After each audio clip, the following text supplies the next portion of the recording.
welcome to my channel, Bow and Arrow Tarot. Today we're going to get right into the weekly general outlook for the sign of Virgo. But before we do that, let me just remind you all that I'm giving away another Oracle deck this month. And this month it is the beautiful Wild Unknown Animal Spirit deck and guidebook set from Kim Krantz, which I absolutely adore and use every week for my readings. So let's go ahead. Obviously, to be in the running, of course, you do have to just be subscribed to my channel and leave me a comment letting me know you are interested. Leaving me a comment and not being subscribed, it won't put you in the running. You do have to be a subscriber. You know, that's it. All right, guys, so let's get right into pulling out your romance angel messages for this coming week of the 8th to the 15th for my lovely Virgos. See what they have to say for you. Straight out, we have playfulness. We have honeymoon. Some of you are going away together and still enjoying some holiday time together. And we have it is safe for you to love. Beautiful. This is another deck. I would love to be able to give away this deck, but of course the original is now out of print. But in any case, we have this beautiful playfulness, honeymoon, and it is safe for you to love. We're going to know more about those messages when we get into your reading. Now it's time to pull out the Animal Oracle deck. This Animal Spirit deck is really, really beautiful. Last month, I gave away the Colette Baron Reed's Spirit Animal Oracle deck, which is also a beautiful deck. But this deck is my actual go-to that I use all the time because it is just so intricate. It is so profound, and in that way, it's one of these decks that you can tell you can be able to work with for many, many years to come. You're not going to get bored with it after a few weeks. You know, sometimes I use certain decks, and yes, they're nice for a novelty factor, you know, the artwork or what have you, but you can really tell when you work with the deck, the depth. If there's no depth there, there isn't really much you can't connect. It's certainly not for me. This deck is extremely broad, very, very deep in its meanings, and just a beautiful deck to work with for a beginner or someone who is quite experienced with tarot. So let's get right into it. We have the unicorn. All right. Beautiful. Associated with the 6th chakra, which is the 3rd eye, we have the dragon. Wow. Another ether. These are ether or spirit, animal spirits. At the top, you can see those circles are actually the alchemical symbol for ether or spirit. The dragon is associated with the solar plexus, which is the 3rd chakra. And the lion. Wow. Strong, strong animal spirits for you this week, Virgo. Let's get right into it. The unicorn. Well, the unicorn, what do we first think about when we see a unicorn? We think about magic, right? And the next thought is it real? You know, is magic real? Is it, you know, it's many of us, of course, want to believe in magic. We want magic to be real, but there's always that kind of that for some of us, certainly there is that nagging, perhaps doubt or curiosity. Where is the proof, right? That magic really exists. I think a lot of us are always searching for that proof of the divine in our lives, divine and magic being pretty much the same thing. And that connection to a higher spirit of ourselves, a higher self, something more than this physical body.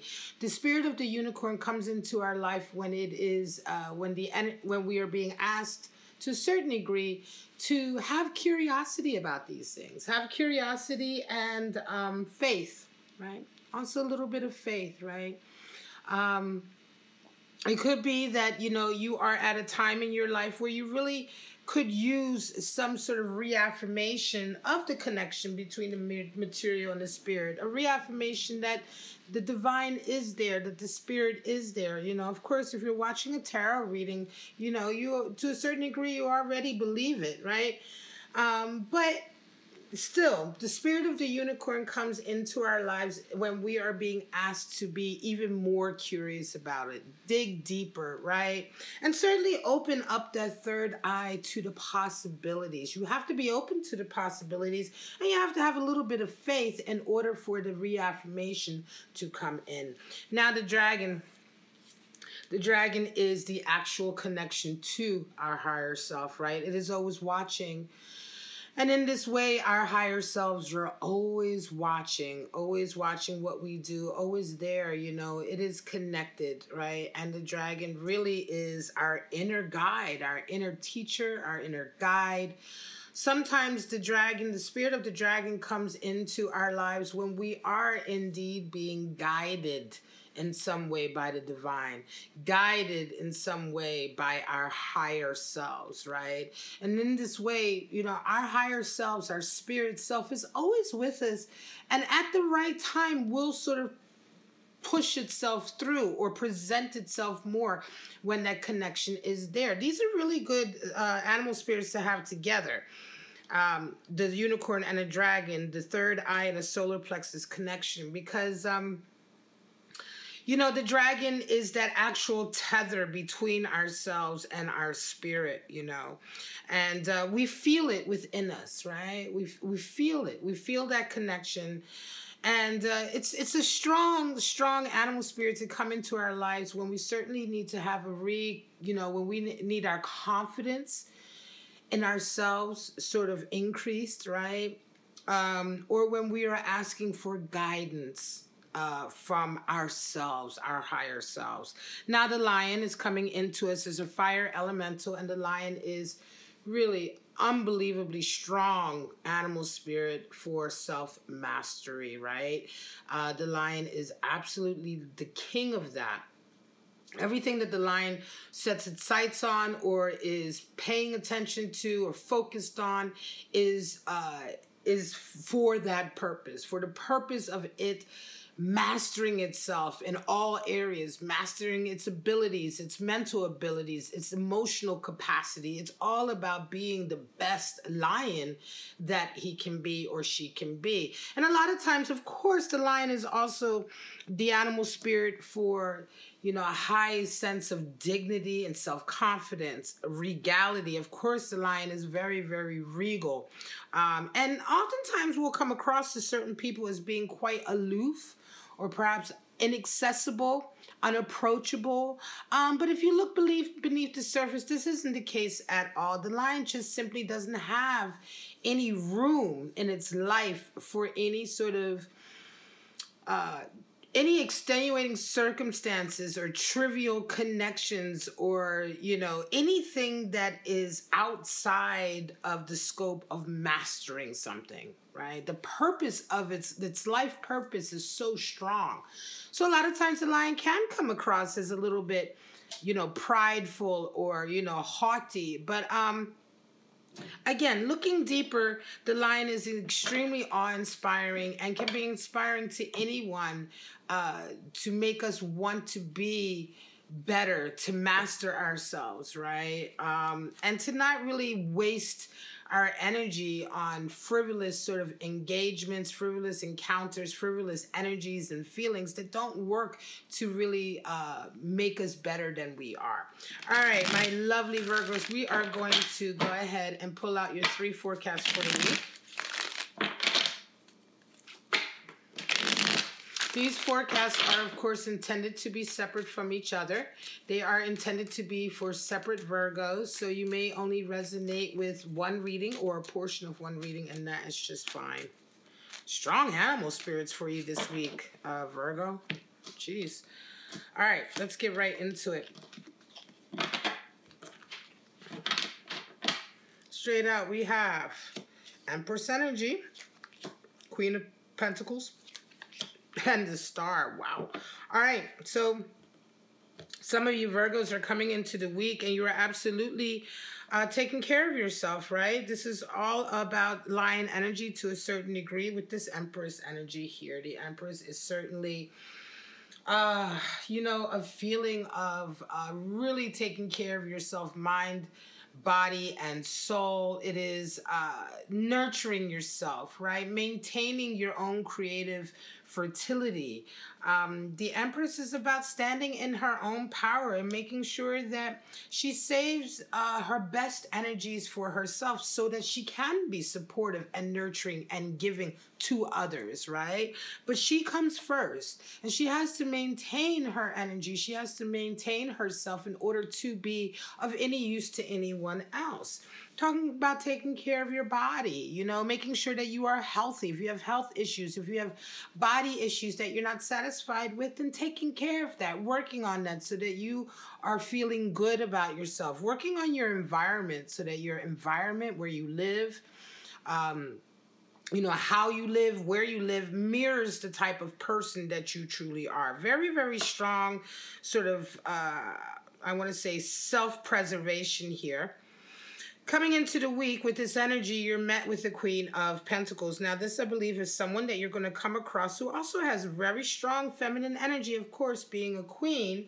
But she is really kind of showing you the way to manifesting your goals, right? It could be, Virgo, that for some time, it may be that now that you've gotten yourself together, you've gotten perhaps your mind together and your body together, you're ready to really embark on putting all of that energy into manifesting your goals for your career or your business, you know. Of course, this is not gender specific. This can be man, woman, doesn't matter. We're talking about just energies here. But the Queen of Pentacles has knowledge to impart and wisdom and experience to impart in a sense of teaching you that emotional involvement is what's necessary when you really want to manifest something important. Right? When you have something that you feel strongly about that you're trying to accomplish, you have to put, you know, your whole heart into it. You know, you have to put blood, sweat, and tears into it. And she understands that. And I believe that this is a real feeling of you guys being sort of very complementary, simpatical souls, perhaps friends. This may be a new person. This may be somebody you've already known for quite some time, but they're certainly coming in this week for you just to help you maybe, I want to say, transfer some of that strong Empress energy you have into your focus for your business and your career. By the end of the week, you have star energy, and that's really a realigning or sort of making sure that you are back on track for to achieving your goals, right? Back on track to achieving your life goals, the desires that you have for your life, the goals that you have for your life, right? I mean, star energy, you know, the star is all about what we ultimately dream for, right? The life that we ultimately dream for, the accomplishments that we are ultimately wishing to manifest, right? And also the need to constantly fertilize that, right? To constantly put your energy and your emotion into that. You can see that she's always fertilizing the ground, out of which grows this this objective or this goal that she wishes to manifest. And so by the end of the week, I feel like, a lot of times I feel like the star is oftentimes can kind of get you back on track, right? Back on track to the path that you're trying to take towards the destination that you're trying to reach. And so I think this is certainly a reading for a Virgo who may have in the recent past or maybe in the last year or two, maybe things have been a bit rocky. You had to get yourself together, but now you're together, things are together. You have someone who can kind of show you the way. And it's like whatever detour you took in the last year or two, you're coming right back to your path right here. And with sort of a renewed sense of purpose. Certainly the spirit of the lion is coming in for you. Queen of Cups, Seven of Cups, and a Knight of Cups. Well, some of you are coming into this week, Virgo, resonating with the Queen of Cups, and this is a real feeling of sensitivity. You're highly sensitive, very empathic, and you are really wanting to express that and exchange that with someone. The Queen of Cups absolutely excels and desires to have an emotional connection with someone, to exchange, right? To be able to share her heart, to be able to hand her very special cup of love over to someone, and to be able to also receive their love as well. Queen of Cups is one of these people who's absolutely honest about her feelings. right? She's not going to hide them. She's not vulnerable. She's not emotionally unstable. If she is not able to sort of exchange her love with someone in the way that she wants, she's not going to become an emotional cripple or a shut-in or, I'm never going to love again.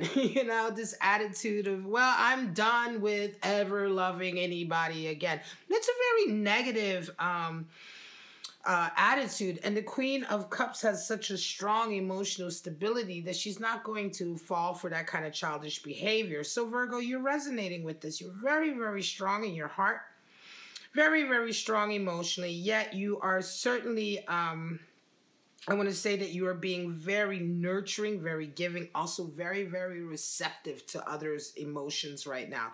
This is also the card of the empath, Queen of Cups, right? So coming into the week, you are met with a 7 of Cups. And so this is quite interesting. This is a feeling of having a really kind of wishful outlook on a particular relationship, right? 7 of Cups is a little bit of unrealistic expectations. And so while I do say that the Queen of Cups is very, very strong in her feelings, she understands her feelings, she's very emotionally healthy, it's interesting that you would have certain events and experiences this week that kind of get you all caught up in the clouds, right? Getting you all caught up in this fairy tale kind of outlook. You may be having a little bit of unrealistic ideas about a particular connection. It could also be that someone is trying to sort of sell you a dream, right? They're trying to sell you an outlook that is maybe a little bit unrealistic. You do round the week off with a Knight of Cups, and I think in this sense you are being pursued. You are being pursued by someone, and somewhere along the line, though, just take very good care, because 7 of Cups really does talk about remaining grounded, realizing that some expectations are in fact unrealistic and will not, and in that way, they're not going to make you happy. 7 is the number for dreams and aspirations, right? We already had the first 17 with the star, or the second 7 in the major arcana. 17 is the star, about dreams and wishes fulfilling. Here we talk about a dream or a wish that we have for a relationship, but it is very much a pie in the sky. It's a fairy tale. So just remain very grounded. By the end of the week, you have somebody who's absolutely coming into you with this. Your intuition may have been riding a little bit high. You may have been expecting this person to come in. Nevertheless, this Knight of Cups does come in. The one thing, though, with the Knight of Cups, and this harkens back to this 7 of Cups being somewhat unrealistic sometimes, is that although the Knight of Cups is very sincere, very loving, very romantic, he is not necessarily the most committed knight in the deck, only because he is still learning his emotions. He is still, his river of emotions is still growing. Right now, it's just a little stream. You can see that the Queen is... her water is full, right? Her throne is almost sitting right in the water. The next step up, of course, will be the King, whose throne sits actually in the ocean.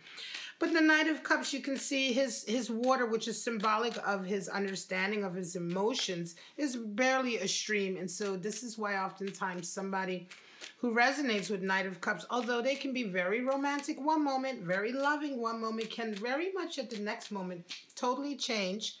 And it can feel a little bit harsh, vindictive, cold, but it is simply because, this type of individual, oftentimes they tell you they love you, they mean it. If the next day they change, their feelings are different, they mean that also, right? They are just very, very much learning who they are. Last spread, 5 of Wands, Ace of Cups, and 2 of Swords. Well, all of your spreads have been about love this week to a certain degree. Of course, the first one was about love for self, right? Love of self. 5 of Wands. Some of you are coming into this week and you are embroiled in a real power struggle, right? You can see it on the card. There's a lot of battering and bickering and arguing. 5 is the number for power struggle. But with 5 of Wands, we find the kind of power struggle that is competitive in nature. Everyone is beating everyone else up for the top spot. Oftentimes you can feel like you're being drawn into this kind of dynamic. It doesn't necessarily mean that you wish for it or that you started it, but it certainly can indicate, Virgo, that you feel like you're right in the middle of this. And so, you know, it doesn't feel all too great, right? By the middle, well, coming into the week, because by the end of the week, you round out with Two of Swords. But coming into the week, you are met with an Ace of Cups, and this is a new love connection coming in, right? This is a new love. And I wonder, right? I wonder what this Five of Wands competition is. It almost feels to me like someone in your life is really arguing with you about this new love connection, right? This is clearly an opportunity for a new strong connection with somebody. Love is pouring out of that Ace of Cups, but yet you are embroiled in all of this bickering and arguing. Certainly the bickering and arguing is with someone you already know. Could also be with a group of people. Could be with family, right? And I think by the end of the week, you round out with a Two of Swords because this is where the bickering is coming from. It could be there are certain people in your life, like family or friends, who are begrudging this new love, right? And it's making you feel like you're having to choose. You know, it's making you feel like you absolutely have to choose. You know, it could be this Five of Wands. You know, it's a competition that you are in, right? So you are arguing, you are back and forth with this individual or group of individuals, right? And you are the one feeling like you're being forced to make a decision. So it feels to me strongly like whoever you are embroiled in this power dynamic, this power struggle with, is asking you to make the decision, or they are pressuring you to be like, look, it's either them or us, right? It's this new lover or it's me, right? It could be an ex or a current lover in your life also. But if it is, that person is very sort of, I want to say they're quite toxic because their attitude towards keeping you with them is to argue and to bicker. In any case, by the end of the week, you find yourself really feeling like you're having to make an impossible decision. And this is one of the reasons why I believe this is probably family orientated, right? This is family who are sort of really domineering. They may be trying to impact your life decisions, and you're like, well, which way do I go? I have this new love. I want it. I want to go after it, but I have this here. Where do I go? The one thing with the Two of Swords is that it is all about balance. When you can't decide between two options in your life, you have to find a way to balance them both in your life. All right, guys, this is your reading, Virgo, for March 8th to the 15th. I hope you enjoyed it. Please don't forget to let me know if you want to be in the running for the Animal Spirit deck and guidebook, the Wild Unknown Animal Spirit deck from Kim Krantz, one of my favorite Animal Spirit decks. All you have to do, like I said, is to be subscribed. Leave me a comment. Let me know that you are interested in that deck. For the rest, my lovely Virgos, if you enjoyed this reading, if you got something out of it, please like it. Please subscribe to my channel. Share the video on your social media. All of that really helps me out. If you want to get a private reading, all you have to do is follow that link at the top of your screen. I offer live private readings and also recorded tarot answers, 10-minute recorded tarot answers to any question that you have. And you can go ahead and book that at the link at the top of your screen. But for right now, Virgo, have a wonderful, wonderful week. And I'll see you next week for your general outlook. Bye-bye now.